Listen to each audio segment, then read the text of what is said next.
って考えて、なんかあいつに期待過剰なんじゃないの。人の心はどうしても何か足りないけれど、そこそこ埋めるべきなのは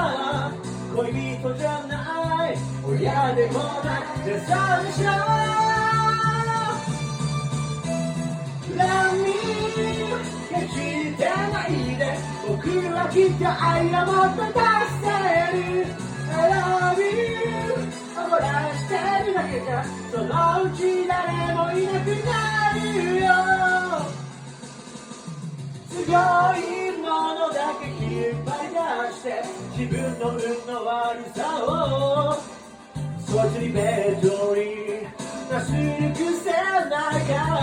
い。やがていいことばかりが次々と見つかるけれど、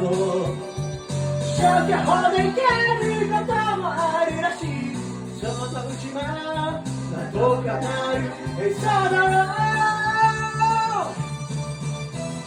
Love me ビビりすならすぐにぶっ飛すのぐっと耐えて I love you 愛を吐き出してそれでもかときたならたゆらせ。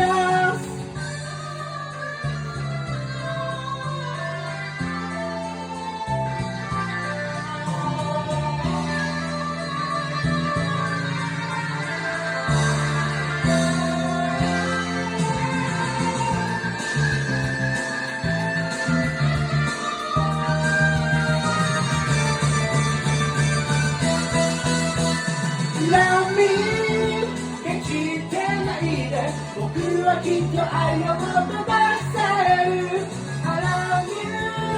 心を許して飽きるまで書き合ったならなおさら好きの愛照らしてないで、まだが海の山も人もおいやなんちゅら自分の死から気持ちよくなりたかい今だけせよ。